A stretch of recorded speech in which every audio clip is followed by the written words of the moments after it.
आशा करता हूं आप सब बहुत अच्छे होंगे। मेरा नाम है सिद्धांत अग्निहोत्री। स्टडी ग्लोस पे आपका बहुत बहुत स्वागत है। ये टाइम्स ऑफ इंडिया का एक बहुत ही अच्छा आर्टिकल है, बहुत ही अच्छा एडिटोरियल मुझे लगा, और मैं ये आपको बताऊंगा। एक एक चीज मैं आपको समझा दूंगा इस पूरे ताइवान और ताइवान और चाइना कॉन्फ्लिक्ट में क्या होगा। आपको बता दूं कि यूरोपियन असेसमेंट, अमेरिकन असेसमेंट, अभी जो कार्नेजी एंडोमेंट की रिपोर्ट आई, उन सब में यही है कि देखो, भारत, वियतनाम, थाईलैंड ये सिंपैथेटिक तो रहेंगे अगर चाइना ने इन्वेड कर दिया ताइवान को, लेकिन ये शायद एक्ट ना करे। क्यों? डर है चाइना इन पे अटैक ना कर दे, और उसमें भारत भी शामिल है। तो क्या होगा अगर चाइना इन्वेड करता है? तो भारत का स्टैंड क्या होगा? और भारत को अपनी पॉलिसी में ये ताइवान वाला लाना पड़ेगा। अभी तक भारत कुछ बोला नहीं है। हमने सेल्फ रिस्ट्रेंट अगस्त 2022 तक रखा था, लेकिन अब अगस्त में हमने बोला यहां पे ताइवान के लिए। तो टोबू बोलता है कुछ तो करना पड़ेगा बेटा। बात करेंगे, बहुत बढ़िया लेक्चर होने वाला है। उससे पहले हम बात करेंगे अपने पब्लिक स्पीकिंग कोर्स की। आज एनएलपी और ईएफटी पे क्लास होगी, तो फटाक से कोर्स को अवेल करें। टेलीग्राम ग्रुप को आप ज्वाइन करें, आपको बहुत ज्यादा मजा आने वाला है, क्योंकि डॉक्टर मयूरिका दास, साइकोलॉजिस्ट मयूरिका दास जो है वो आपको बताएंगी कि आखिरकार कैसे हम पब्लिक स्पीकिंग को कंकर कर सकते हैं। 300 रुपए का कोर्स हमने निकाला है। तो सबसे पहले वन चाइना पॉलिसी की बात कर लेते हैं कि आखिरकार वन चाइना पॉलिसी है क्या। देखो, आपको पता ही होगा, बट फिर भी मैं शॉर्ट में आपको समझा दूंगा। शॉर्ट में क्या, अच्छे से ही समझेंगे, लेक्चर लंबा ही होगा। देखो, चाइना जो है ना, चाइना हमेशा से एक बहुत जबरदस्त सिविलाइजेशन रहा है। ब्रॉन्ज एज सिविलाइजेशन में दो सिविलाइजेशन, एक इंडस वैली सिविलाइजेशन, चार थी ना सबसे पुरानी, मेसोपोटामियन, फिर इंडस, इजिप्शियन और चाइनीज। तो इंडस वैली और चाइनीज, ये दो सिविलाइजेशन ब्रॉन्ज एज सिविलाइजेशन में बहुत फली फूली, और तब से ही, मतलब आज से 5,500 साल पहले से ही हमारा जो कंपटीशन है वो चाइना से शुरू हो गया। चाइना अपने में ही कहता है कि हमारी सिविलाइजेशन तो बहुत बढ़िया, बहुत घमंड करता है, और भारत और चाइना में काफी ज्यादा आप समझो कि सिमिलैरिटीज भी देखने को मिलती है, बहुत सिमिलैरिटीज देखने को मिलती है। लेकिन आमतौर पे चाइना एक पीसफुल नेशन रहा है। बुद्धिज्म यहां से होकर चाइना में भी गया, चाइना में भी कॉन्फ्यूशियनिज्म था, 6 स्कूल्स ऑफ फिलॉसफी थी, भारत में भी यही था। तो दोनों ही अपने इतिहास को लेकर काफी गौरवान्वित है। ठीक है, अब शुरुआत होती है चाइना की। चाइना एक बेसिकली एम्परर बेस्ड किंगडम ही थे, वहां पे बहुत सारे किंगडम्स थे, और चाइना कभी भी स्टेबल नहीं रहा। कुछ समय स्टेबल रहा, फिर वॉर हुए। तो चाइना की हिस्ट्री, जैसे इंडिया की हिस्ट्री बहुत ही कॉम्प्लेक्स है। यूरोपियन का क्या इतिहास है, अमेरिका को तो इतिहास है कितना पुराना, लेकिन चाइना का और भारत का जो इतिहास है, इतिहास के अंदर इतिहास है, बहुत कॉम्प्लेक्स है। ठीक है ना। तो अभी अगर हम बात करते हैं, मॉडर्न हिस्ट्री शुरू होती है चाइना की 1911 से। 1911 में जब चाइना में रेवोल्यूशन आता है, जिसको जिनहाई रेवोल्यूशन बोला गया। ठीक है, और इसमें सन यात सेन, जो कि डेमोक्रेसी, भाई उनके जो प्रिंसिपल थे, 4 प्रिंसिपल उन्होंने दिए थे, उसमें सबसे इंपॉर्टेंट था डेमोक्रेसी, कि चाइना में डेमोक्रेसी आएगी। तो ये जो चिंग डायनेस्टी थी, चिंग डायनेस्टी को उखाड़ के फेंक दिया यहां पे सन यात सेन ने। और इसके बाद हम ये देखते हैं कि काफी कुछ हुआ, काफी कुछ इस दौरान हुआ, लेकिन अल्टीमेटली यहां पे इन्हीं के एक स्टूडेंट, सन यात से एक टीचर थे, एक फिलोसोफर थे, बहुत बड़े इंसान, चियांग काइशेक जो थे, उन्होंने एक पार्टी बनाई जिसको कॉमिंटोंग पार्टी। खैर ये सपना वैसे सन यात सेन का था, इसको अमल में लाया यहां पे चियांग काइशेक ने। और उस समय चाइना बटा हुआ था, चाइना बहुत कमजोर था। आपको बता दूं कि चाइना हमेशा से कमजोर रहा है। चाइना बहुत ज्यादा ताकतवर मिलिट्री उसमें नहीं रहा है। 1800 से लेकर 1900 तक चाइना ने सारे युद्ध हारे। हर किसी, कोई भी आया, भाई हम कोई मंदिर का घंटा है जो कोई भी आके बजा जाता है, वही हिसाब किताब था चाइना का, कि कोई भी आया चाइना को बजा के चला जा रहा है। तो चाइना में समय गरीबी अपने चरम पे थी, और ऐसा कभी चाइना रहा नहीं। चंगेज खान ने एक बार इन्वेड किया था, तब हालत खराब हुई थी यहां पे 1227 के दौरान, जब चंगेज खान ने पूरे मंचूरियन रीजन को ही उखाड़ फेंका था। उस समय भी चाइना बहुत ही ज्यादा, चाइना ने ज्यादा मिलिट्री पे फोकस नहीं किया, चाइना पे अपनी इकोनॉमी पे हमेशा से फोकस किया बहुत ज्यादा, और पढ़ाई पे बहुत ज्यादा फोकस किया है। लगभग हर एक चीज चाइना में पहले इन्वेंट हुई है। ठीक है, और भारत का भी सेम रहा। ये तो हम अच्छे मार्केटर नहीं है, वरना आप देखिए भारत ने कमाल का काम किया है भैया। भारत, सब कुछ भारत से निकला, वो अरब सीख के और अरब ने यूरोपियंस को भेज दिया, यूरोपियंस हमको चेप रहा है कि भैया तुम्हारा है ही है, मतलब हमारा है ऐसा ही सब। खैर छोड़िए वो सब। तो अब यहां पे चाइना जो है, चियांग काइशेक, उस समय ग्रीन गैंग्स चलते थे, बड़े डेंजरस। तो एक नॉर्थ से शुरू किया और एक सिरे से चाइना को जीतना शुरू कर दिया चियांग काइशेक ने। ठीक है, अब चियांग काइशेक ने 1927 आते आते तक चियांग काइशेक ने पूरा चाइना एक साथ कर लिया, राइट, बहुत बढ़िया। अब इसमें हम ये देखते हैं कि इसी दौरान 1921 में कम्युनिस्ट पार्टी की चाइना में स्थापना होती है, माओ जेडोंग। अब कम्युनिज्म तो यहां पे बिल्कुल बर्दाश्त नहीं था, तो इनके ऊपर काफी हमले हुए। एक समय तो ऐसा था कि सबको खत्म कर दो, तो 1930s में लॉन्ग मार्च किए, ठीक है ना, पूरा ये कम्युनिस्टों ने एकदम पहाड़ियों में जाते हुए एकदम बचते बचाते हुए ऊपर तक गए, ये हुआ। फिर हम ये देखते हैं कि जब वर्ल्ड वॉर 2 शुरू हुआ तो जापान ने चाइना पे हमला कर दिया, और जापान ने बोला कि भाई चाइना को तो हम छोड़ेंगे नहीं, पूरा चाइना हमारा है। अब दिक्कत ये हुई कि चाइना जापान का हमला तो झेल नहीं पाए, तो किसके साथ मिले, वो एलाइड पावर्स के साथ मिल गया, तो चाइना वर्ल्ड वॉर 2 में आ गया। अब वर्ल्ड वॉर 2 खत्म हुआ, उसके बाद पावर स्ट्रगल शुरू होगी, किसके बीच में, कम्युनिस्ट और चियांग काइशेक में, कम्युनिस्ट वर्सेस कुओमिंटांग, ठीक है। इन दोनों में पावर स्ट्रगल शुरू हुई 1945 से लेकर 1949 तक, और अल्टीमेटली हम ये देखते हैं कि कम्युनिस्ट की जीत हुई। किसी ने नहीं सोचा था, क्योंकि चियांग काइशेक का ही दबदबा था, यही असली मालिक थे, लेकिन जीत हुई कम्युनिस्टों की। माओ जेडोंग आए, उन्होंने लाल झंडा फहरा दिया तियानमेन स्क्वायर से, और उसके बाद फिर हम ये देखते हैं कि चियांग काइशेक भागे, कहां भागे, ताइवान में। तो एक तो बड़ा वाला चाइना है, ठीक है, जिसको पीआरसी बोलते हैं, पीपल रिपब्लिक ऑफ चाइना, ठीक है, बड़ा वाला चाइना। और चियांग काइशेक के छोटे से आइलैंड में भाग गए, जिसको ताइवान बोला जाता है। ताइवान हमेशा से ही चाइना का था, यह बात सही भी है, जिसको आरओसी बोला जाता है, रिपब्लिक ऑफ चाइना। अब ये जो बड़ा वाला चाइना है, ये कहता है कि हम हैं, यही दोनों है वन चाइना पॉलिसी। बड़ा वाला चाइना कहता है कि आज नहीं तो कल हम ताइवान को अपने कब्जे में ले लेंगे, ये ताइवान हमारा ही है। और ताइवान, छोटा वाला चाइना कहता है, ताइवान कहता है कि ये हमारा है, आज नहीं तो कल हम चाइना को अपने कब्जे में ले लेंगे। लेकिन दोनों एक साथ होंगे, मिलन होगा ही होगा एक दिन, ठीक है। अब यहां पे भी चियांग काइशेक भागे, बट 1970s तक उन्होंने भी यहां पे बुरी हालत करके रखी। फिर फाइनली 1990s में इलेक्शन हुआ, और अभी ताइवान में तो डेमोक्रेसी, और ताइवान आपको बता दो कि सेमीकंडक्टर का हब है। ताइवान इतना छोटा आइलैंड होने के बावजूद बहुत ही ज्यादा डेवलप्ड है। यहां पे जो सेमीकंडक्टर में काम होता है, वही सेमीकंडक्टर, वही लिथियम आयन बैटरी, जिससे आप पूरी दुनिया चल रही है। तो जो बैटरीज का, जो सेमीकंडक्टर्स का काम हो रहा है, जिसपे पूरी दुनिया स्टिकी है, वो ताइवान में हो रहा है। अब बात चले बात की बात, लेकिन चाइना का भी स्टांस ऐसा नहीं है कि हम ताइवान को कंकर कर लेंगे, क्योंकि काम चल रहा है। चाइनीज बिजनेसमैन ने भर भर के ताइवान में इन्वेस्टमेंट किए हैं, आपको बता दूं, और ये अभी तक काम चल रहा था। लेकिन अमेरिका का काम ही है हर जगह टांग अड़ाना। अमेरिका ने इसमें टांग अड़ा दी, और अमेरिका का स्टांस 1950s के बाद यही रहा है कि देखो ताइवान इकलौत, क्योंकि ताइवान अभी तक रिकॉग्नाइज किसी ने नहीं किया है। आप भी अपना देश बना सकते हो, बट अगर कोई रिकॉग्नाइज करे तो अभी तक किसी भी देश ने, बहुत ही कम देश है जो ताइवान को मानते हैं। चाइना कहता है कि देखो कुछ भी बात करना, लेकिन ताइवान की बात मत करना, ये हमारा इंटरनल मैटर है, वरना अच्छा नहीं होगा।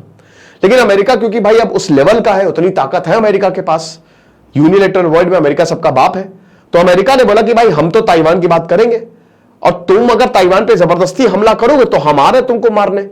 लेकिन प्रॉब्लम क्या है, प्रॉब्लम अभी मैं आपको थोड़ी देर में बताऊंगा। अब भारत का स्टैंड क्या है, भारत का स्टांस ये है, 1950s में वीके कृष्ण मेनन, इनका नाम सुना है आपने, सुना ही होगा, मैंने इनकी की बायोग्राफी भी कवर की है, बहुत अच्छी इन्होंने किताब लिखी थी एक। तो वीके कृष्ण मेनन ने, ये भारत की डिप्लोमेसी का चेहरा थे। अब ये बड़े ही विवादास्पद और बहुत ही जबरदस्त, दोनों ही है, इनसे बहुत विवाद जुड़ा है और बहुत ही गजब का करियर भी रहा है इनका। तो दोनों ही इनका ये पैरेलली चलता है। कुछ लोग इनके कट्टर, ये इन बिटवीन नहीं है। अगर आप इनको पसंद करोगे तो बहुत पसंद करोगे, और नफरत करोगे तो बहुत नफरत करोगे। तो वीके कृष्ण मेनन भारत की डिप्लोमेसी का चेहरा थे। उनके थ्रू जवाहरलाल नेहरू ये बोलते थे कि भाई देखो, पहली बात, हम ताइवान स्टेट में तो है नहीं, ठीक है, हम एशिया पैसिफिक रीजन में तो है नहीं, तो ये हमारा मैटर नहीं है। ताइवान पे अगर हमला होता है तो यह हमला बहुत भीषण होगा, और भारत इसमें पार्ट लेगा तो और भीषण हो जाएगा, और यह फैलता जाएगा हमला, यह रुकेगा नहीं, तो हम इससे दूर हैं। तो भारत का अभी तक स्टैंड यही है कि भारत ने इस ताइवान के मसले से दूरी बना रखी है कि चाइना का इंटरनल मैटर है। लेकिन प्रॉब्लम क्या है, प्रॉब्लम यह है कि वो तब की बात थी और ये अभी की बात है। अभी का जमाना अलग है। कैसे अलग है? उस समय भारत, अभी तक 1950s है ये, भारत के ऊपर हमला नहीं हुआ था, चाइना ने हमला नहीं, और हिंदी चीनी भाई भाई, ठीक है ना, पंचशील एग्रीमेंट साइन हो रहे हैं, हिंदी चीनी भाई भाई हो रहे हैं, दलाई लामा भारत भाग के आ गए तब भी कुछ नहीं हुआ। तो भारत कुछ खास कर नहीं रहा है। अभी भारत बोल रहा है कि चाइना हमारा सबसे अच्छा दोस्त है, जो कि बहुत बड़ी गलती साबित होने वाली है। 1962 में जब भारत पे हमला होता है तब ये सारे के सारे जो वादे हैं ना, ये प्रेम प्रतिज्ञा, ये सब धरे का धरा रह जाता है। जो लव लेटर्स एक्सचेंज हुए सब खत्म। अब इसमें जवाहरलाल नेहरू की कोई गलती नहीं। Jawaharlal Nehru is probably one of the finest prime minister that India ever had. Jawaharlal Nehru नहीं होते तो बहुत कॉलेजेस नहीं होते, एटॉमिक कमीशन नहीं होता, बहुत कुछ नहीं होता। विजनरी प्राइम मिनिस्टर थे वो, जो आज दिन भर बैठ के जवाहरलाल नेहरू को गरियाते रहते। बट उनसे भी गलती हुई गलती, कश्मीर मुद्दे पे गलती, और यहां पे कहीं ना कहीं उन्होंने समझने में गलती कर दी। ओके, तो ये इंडिया का स्टैंड था, राइट। अब भारत ने यही बोला कि भैया देखो, हमको तो दूर रखो इससे, हम दूर हैं, लेकिन आज आप अमेरिका की तरफ आपको जाना पड़ेगा, आपको चूज करना पड़ेगा। चाइना जो है वो भारत पे प्रेशर डाल सकता है। चाइना भारत पे प्रेशर क्या डालेगा? मान लो चाइना अगर इन्वेड करता है, क्योंकि इसकी पॉसिबिलिटी कुछ ज्यादा ही लगती जा रही है, ठीक है। अभी पिछले 1-2 सालों में नैन्सी पेलोसी जब गई चाइना, तो भारत ने भर भर के बयान दिया अगस्त के बाद। साई इंगवेन, हालांकि अभी 2024 में ताइवान में इलेक्शंस होने वाले हैं और बहुत कुछ पता चल जाएगा, तब सरकार बदलेगी नहीं बदलेगी। साई इंगवेन की ओथ सेरेमनी में भी भारत प्रेजेंट था। तो ये फिर चाइना ने, वही चाइना किसी भी देश को बोलता है कि अगर तुमने ताइवान बोला तो बेटा हमसे बुरा कुछ नहीं होगा। तो चाइना भारत को प्रेशर में ला सकता है, प्रेशर डाल सकता है चाइना भारत के ऊपर कि ये हमारा इंटरनल मैटर है, आप तो यहां पे रहते भी नहीं हो, आपको क्या लेना देना, आप चुप रहो, आप किसी की साइड नहीं होगे। लेकिन चाइना को भी पता है कि भारत अमेरिका की साइड जाएगा, तो ये एक दिक्कत बहुत बड़ी हो सकती है। तो भारत की स्ट्रैटेजी क्या हो? देखिए, भारत की, जैसे हमारा जो सेक्रेटरी काउंसिल है, ठीक है, हमारा जो नेशनल सिक्योरिटी काउंसिल है, उसको अब देखना पड़ेगा, इन चीजों को एनालाइज करना पड़ेगा। सबसे पहले तो भारत को यह समझना पड़ेगा कि ये जो, पहले तो उसको एनालाइज करना पड़ेगा, उसके बाद उस हिसाब से स्ट्रैटेजी अपनानी पड़ेगी। कि जैसे एक तो पीआरसी और आरओसी का एंगल एनालाइज करो कि इसका डायरेक्ट और इनडायरेक्ट इंपैक्ट भारत पे क्या होगा, क्योंकि भारत के बहुत सारे स्टूडेंट्स वहां पे पढ़ रहे हैं और भारत से ताइवान के अच्छे रिश्ते हैं, ऐसा नहीं है। दूसरा, ये इंडिया और अमेरिका और ताइवान, इसको भी एनालाइज करना पड़ेगा। इन दोनों को एनालाइज करके हमको यह देखना पड़ेगा कि हम किन किन चीजों पे चाइना का ऑब्जेक्शन कर सकते हैं, या हम किन किन चीजों पे बातों को रेस कर सकते हैं। यह एनालिसिस बहुत ज्यादा जरूरी है। सबसे पहले तो कि इस समय कंडीशन क्या है और हमारी और अमेरिका की क्या कंडीशन है, और फिर वहां से जो है हमको किस तरीके की स्ट्रैटेजी जो है वो अपनानी है, कैसे हमको चाइना को काउंटर करना है, ठीक है। क्योंकि देखिए क्या है ना कि भारत अभी अमेरिका की तरफ पूरी तरीके से इंक्लाइंड है, यस।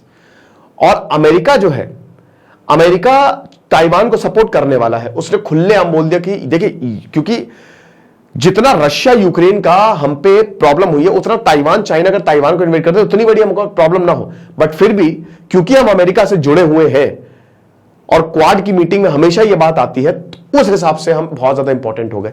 अभी एक और हिसाब से हम बहुत ज्यादा इंपॉर्टेंट होते हैं। लेकिन अगर क्राइसिस आ जाती है तो भारत क्या करे? भारत किसकी तरफ जाए? भारत जाएगा अमेरिका की तरफ ही, यस, बिल्कुल भारत अमेरिका की तरफ जाएगा। चाइना भारत को रोकने की पूरी कोशिश करेगा। और आपको बता दूं कि मैंने बताया ना कि चाइनीज अटैक जितना भी बोल ले, भारत को इस चीज का डर है कि अगर चाइना अटैक करेगा तो दिक्कत है। अब चाइना भाई प्रॉब्लम बहुत बड़ी क्रिएट कर सकता है, ग्रे जोन वॉरफेयर वो बना सकता है। ये क्या होता है?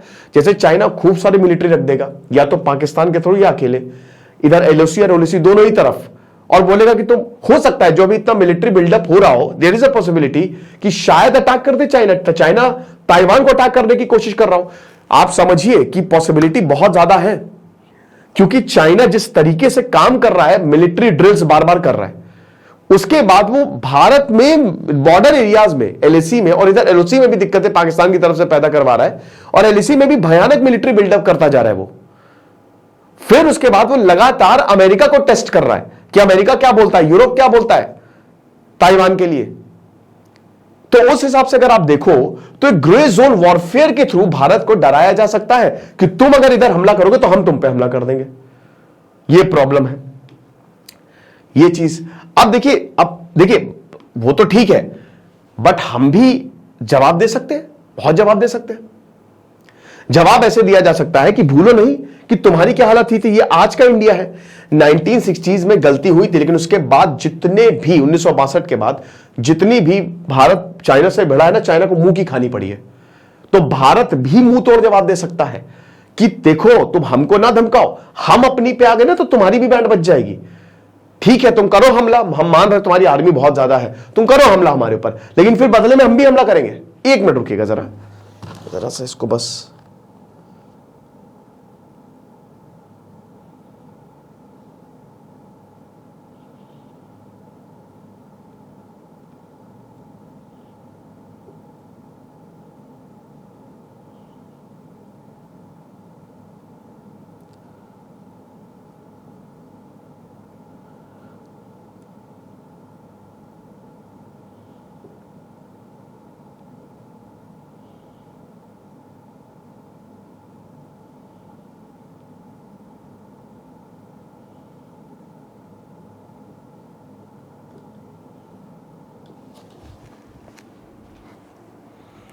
ठीक है, ओके। तो ये चीज हो सकती है। तो इन चीजों को देखते हुए देखिए अब हाँ कहां थे हम, ग्रे जोन पे। हाँ ठीक है, तो भारत भी हमला कर सकता है तगड़े से। भारत भाई झुकेगा नहीं साला, भारत बिल्कुल ऐसी की तैसी कर देगा। भारत इंडिया समझना पड़ेगा। अब देखिए वैसे तो मैंने क्या बताया कि ताइवान में अगर दिक्कत होगी तो भारत शायद बहुत ज्यादा एक्टिव पार्ट ना ले, बट अमेरिका उसको घसीट के ले आएगा। आप देख लीजिएगा, अभी एक रिपोर्ट में सामने आया कि देखिए चाइना अगर अमेरिका पे अटैक करे, मतलब जैसे ताइवान में उसने मिसाइल लगा रखी है, और अगर चाइना आज ताइवान पे अटैक करता है तो अमेरिका कुछ कर नहीं सकता। ना ही अमेरिका जो है वो तुरंत सपोर्ट भेज सकता है, ना ही अमेरिका अपने ट्रूप्स को लैंड कर सकता है। क्योंकि भाई चाइना ये है, ताइवान ये है, ये समुद्र है। कहां से भेजेगा? भेजने के लिए आपको शिप चाहिए, आपको हेलीकॉप्टर चाहिए। मान लीजिए आज ही चाइना ने ताइवान पे इन्वेट कर दिया, क्या कर लोगे? पूरी तरफ से चाइना ताइवान को ब्लॉक कर देगा, आप आ ही नहीं पाओगे, ना आपके शिप्स आ पाएंगे, ना आपके प्लेन आ पाएंगे, नहीं आ पाएंगे आप। यानी कि आप ना लॉजिस्टिक भेज सकते हो, ना सप्लाई भेज सकते हो। और यह भी बोला है कि चाइना जो है, इनिशियली चाइना जो है वो अमेरिका के सारे जितने भी मिसाइल सिस्टम है उनको खत्म कर सकता है एक बार में। ये पूरी रिपोर्ट में आया भैया, जो यूरोपियन असेसमेंट की रिपोर्ट आई है। तो अब क्या कर सकते हैं? अब कर ये सकते हैं कि जो ताइवान है, वॉर से पहले, कॉन्फ्लिक्ट से पहले अमेरिका को ताइवान में अपनी फोर्सेस लगानी पड़ेंगी, तब जाके वो चाइना को टक्कर दे पाएगा। चाइना देखिए डेफिनेटली चाइना हार जाएगा, अमेरिका से बुरी तरह हारेगा। कुछ भी कहो, America is far far more superior than China. लेकिन ये तो एक बहुत बड़ी पॉसिबिलिटी है। ताइवान कॉन्फ्लिक्ट से पहले अमेरिका को ताइवान में सब उतारना पड़ेगा, चाहे वो मिसाइल हो, चाहे वो अपने सोल्जर्स हो, चाहे हथियार हो। अब ये हो नहीं सकता, ये पॉसिबिलिटी पर हो नहीं सकता। क्यों नहीं हो सकता? तुमको क्या लगता है उधर से हथियार आएंगे तो चाइना हाथ में हाथ धरे बैठा रहेगा, उड़ा देगा पूरे ताइवान को? समझ रहे हो? अब इस समय क्या हो सकता है? इस समय भारत से वो मदद मांगेगा, बिल्कुल भारत से स्ट्रैटेजिक मदद मांगेगा और 110% बोलेगा कि तुम हमको अंडमान एंड निकोबार आइलैंड का एक्सेस दे दो, हमको अपनी फोर्सेस वहां पे लगाने दो। तब भारत क्या करेगा? भारत ने अमेरिका की मदद की, सीधा वॉर में, भारत सीधा घुस गया वॉर में। तो यहां पे अब बहुत हाई टाइम है कि इंडिया को यह सोचना पड़ेगा कि ताइवान इशू पे अब हमको क्या करना है, वरना लेने के देने पड़ जाएंगे। ठीक है, तो ये लेक्चर था, आई होप आपको पसंद आया होगा। पूरा सब कुछ मैंने समझा दिया। पब्लिक स्पीकिंग का एक शानदार कोर्स जरूर अवेल करें। आज एनएलपी और ईएफटी की क्लास है। Thank you so much.